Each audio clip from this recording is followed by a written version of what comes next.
Friends, ఈరోజు చిక్కుడుకాయ టమాటా curry చేస్తున్నాను. ఉల్లిపాయలు ఒక 1/2 కేజీ, చిక్కుడుకాయలు ఒక 3 ఉల్లిపాయలు పెద్ద సైజు టమాటా.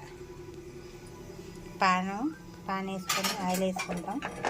కొంచెం ఆయిల్ వేడి చేసుకోవాలి. ఆయిల్ వేడి చేసుకొని నేను వేసుకుంటాను. అయితే బాగా మగ్గాక అప్పుడు ఓకే, ఆయిల్ బాగా ఫ్రై అయింది కదా, బ్రౌన్ కలర్ వచ్చాక అప్పుడు మనం టమాటా మగ్గబెట్టుకున్నామండి. ఈరోజు చుట్టాలు వచ్చారని కొంచెం ఎక్కువ క్వాలిటీలో వండుతున్నాను నేను. ఇది కూడా మనం మగ్గబెట్టుకున్నాం.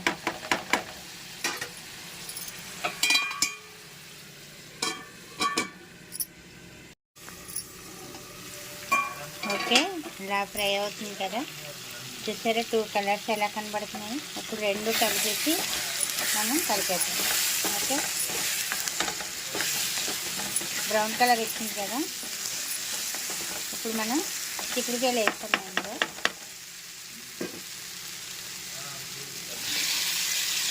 చిక్కుడుకాయలు వేసుకొని మొత్తం ఒక 5 నిమిషాలు కలుపుకొని మూత పెట్టుకుందాం. ఓకేనా, మగ్గింది కదా కొంచెం. ఇప్పుడు మనం కొద్దిగా పసుపు వేసుకుందాం, చిటికెడు పసుపు వేసుకుందాం. ఇప్పుడు సాల్ట్ వేసుకుందాం.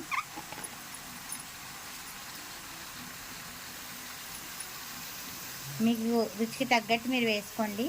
నేను 2.5 వేస్తున్నాను. ఇప్పుడు బాగా కలుపుకుందాం.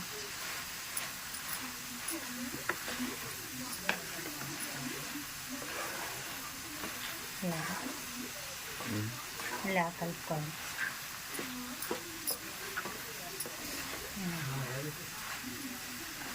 ఇలా కలిపాక ఒక 5-10 నిమిషాలు మాత్రం మనం సిమ్లో పెట్టుకొని మగ్గనివ్వాలి. ఎందుకంటే చిక్కుడుకాయలు కొంచెం పచ్చివాసన వస్తాయి అన్నమాట. పచ్చివాసన పోయే వరకు కూడా మనం 2 నిమిషాలకు ఒకసారి కలుపుకుంటూ ఒక 5-10 నిమిషాలు మగ్గనిద్దాం. ఓకేనా, ఓకే, మగ్గింది బాగానే. ఇప్పుడు మనం కారం వేసుకుందాం. మీ కారానికి తగ్గట్టు మీరు వేసుకోండి. నేనైతే ఒక 4 స్పూన్లు వేస్తున్నాను. కొంచెం క్వాలిటీ ఎక్కువ కదా కర్రీ ఈరోజు, అందుకని ఒక 4 స్పూన్లు వేసాను.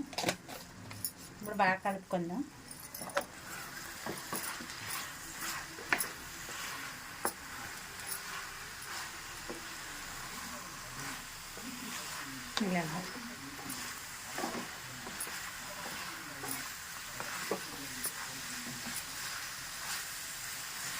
ఇలా కలుపుకున్నాక అప్పుడు మనం వాటర్ వేసుకుందాం. త్వరలోనే చిక్కుడుకాయ పచ్చడి కూడా నేను తయారు చేసి చూపిస్తాను, నిలువ పచ్చడి. ఇప్పుడు వాటర్ వేసుకుందాం. కొంచెం మనం చిక్కుడుకాయ ములిగేంత వరకు వేసుకుంటే బాగా ఉడుకుతుంది అన్నమాట. అలాగా వేసుకొని ఓకేనా, ఉడకనిద్దాం.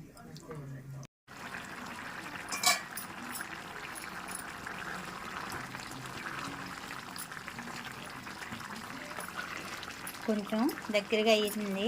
మనకి ఇలా కావాలనుకుంటే ఇలా దించుకోవచ్చు. లేదు ఇంకొంచెం దగ్గర పడాక దించుకుందామంటే కొంచెం దగ్గరగా పడాక దించుకోవచ్చు. ఓకేనా, నేను కొంచెం దగ్గరగా ఇలా ఉంచుకున్నాను. చిక్కుడుకాయ టమాటా కర్రీ రెడీ అయిపోయింది. మీకు కనుక నచ్చితే ఫాలో చేయండి, లైక్ చేయండి, మీ ఫ్రెండ్స్కి షేర్ చేయండి. చిక్కుడుకాయ టమాటా కర్రీ రెడీ. ఓం నమో గోవిందాయ నమః.